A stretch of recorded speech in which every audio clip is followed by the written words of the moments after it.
Holy shit, we just watched episode 4 of Nanana's Buried Treasure, and I think it's safe to say that the best way to describe this episode is that the show reeled the fuck up. Yeah. Shit got real. What did you think? I don't know what to think. Because at first I was like, what the fuck is going on? And then all of this shit happens and you're like, wait. It was kind of like Black Bullet episode 4 for me, where it was like, it felt like they were closing off an entire, like, long arc that they just shoved together in one thing. I don't know about all that. Whereas Black Bullet probably really did cram a full novel into the first 4 episodes, and this show is just one book. It was just really fast. It was, yeah, it was strange just because of how episode 3 was and how it left off, and then the way this episode starts was like, wait, what? Like, did I miss something? And then they explain it. But still, it feels like the tone change is so like thorough. Yeah. Where it just is like really fucking like dramatic and serious with lots of yelling and awesome animation and fighting and talking about like their feels and motivations. I guess stuff. The biggest thing is that the first 3 episodes were very much setup, and this episode was very much plot.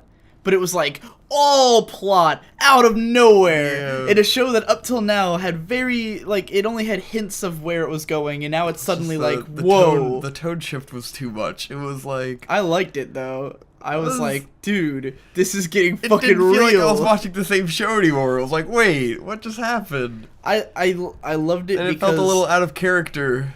For like the main guy, where he was being goofy. I mean, it's out of character that revealed his character. Because I said even in the last video, he didn't hint at it enough for it to be so dramatic. I think, like I said in the last video, I think there's a lot more to his character that we don't know, and this episode reveals. Yeah, there's a lot more to his character that we don't know. There's a lot of stuff about his past. It's apparent that I guess he works for. Or his dad runs like a corporation of thieves or something, and it's like the Yakuza or something. And then he has it turns out he was working with the ninja people all along. I mean, the way because it's one of those where it calls back to things that you totally wouldn't have noticed until now, and that's that for me, that's where this has proven itself as a mystery series. Whereas the puzzles before, the detective girl's awesome. She was great. The puzzles in the first or the second and third episode were like. You know, you don't really know the answer, and then the girl figures it out, and she explains it, and you're like, okay, that's clever. This time, it was, she's explaining stuff to you using all these hints from the last 3 episodes, or 2 episodes, that you wouldn't have even fucking... Because remember, at the start of episode 2, he's like, it fell from the sky, is how he found the treasure. And you're just like, what the fuck? How did it fall from the sky? When did that happen? Right, and why? Bullshit. And then, the detective was just, laying in garbage, trying to figure it out, and we didn't know why she was there. You know, I remember I kept asking, what the hell's going on at the start of episode 2? And now it all makes sense, you know? There's a scene where he's calling the police in episode 3, and it just looked like he was texting, and it turns out he was texting because he's contacting these people who apparently he's known before he even came to the island. And there's just this whole sense where the first 3 episodes were trying to set you up as this guy is new. He's just main character guy. You know, he's experiencing everything for the first time just as we are. But now we find out, he's involved in all these factions, and full of shit. He's like this way deeper character. He's not just a protagonist that room guy. On purpose and shit. Could be. Yeah. Definitely. Well, I don't know. Now that he's so deep into it, it's like, okay, he obviously wanted to get that room. Maybe. There's still a lot to be revealed. I mean, we only learned, the bare bones of some kind of greater plot, you know? And... I think the glasses guy kind of bothered me, where it was all of a sudden just, It did get really serious. He just kind of... it got serious, and then he was, talking all this shit, and then it was what the hell is this guy's deal? And then it was to take over the world. He just kind of whooped his ass, and then it was they were already sitting on a bench talking about his resolution, just like he was about to leave. Oh, what are you gonna do from now on? It's wait, they were just I thought it was clever that way, because the point is that the guy knows he's lost, and then they just kind of become friends anyway. But it happened way too fast.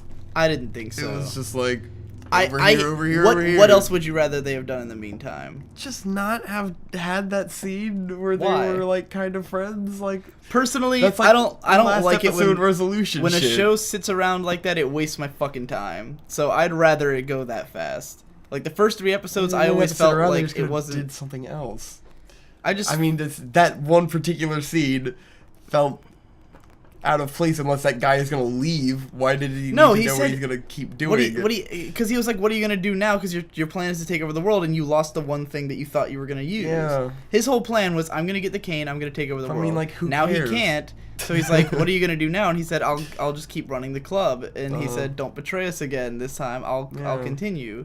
The point was to establish that they were both going to stay in the club. Where did they even get to this park bench situation? And like, why did they need to even establish it was outside that? Of his it was like just kind of random. I thought it was fine. I had no problem with it. But in any case, I mean, I think it's become clear, if it wasn't already, that I like shows that are just fast and have a lot of shit going on. Yeah. Considering that Black Bullet 4 is my favorite episode of the season. Being fast and having a lot of shit going on is alright. If it's, if it kind of makes sense, it doesn't lose you and you go, woo! But I think the show is trying to lose you because it's still a mystery show and there's still more things it has to reveal. They had like the conversation with the dad doesn't make any sense for now. Yeah. We get general. Yeah.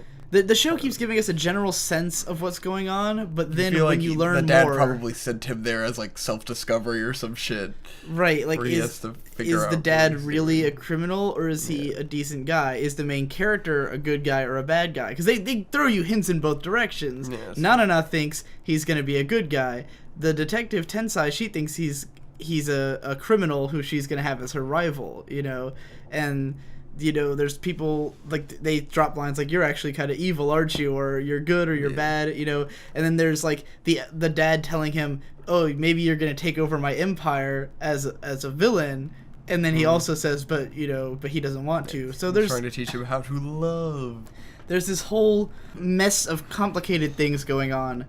And I definitely think that this episode revealed to us a complex, but did not show us any of the answers or the ways around that complex. Mm-hmm. If that makes sense. It was so cool. It was so interesting. It was definitely interesting. It was just a very huge shift in what the fuck you were expecting. I did not expect it to suddenly get so much more active and and in intrigue without any warning, like flying out of every corner.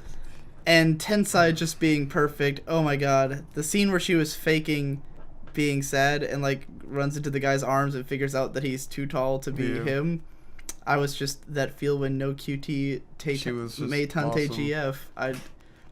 She's my waifu now. Of course. That it? That's all I gotta say, I think. See you next time.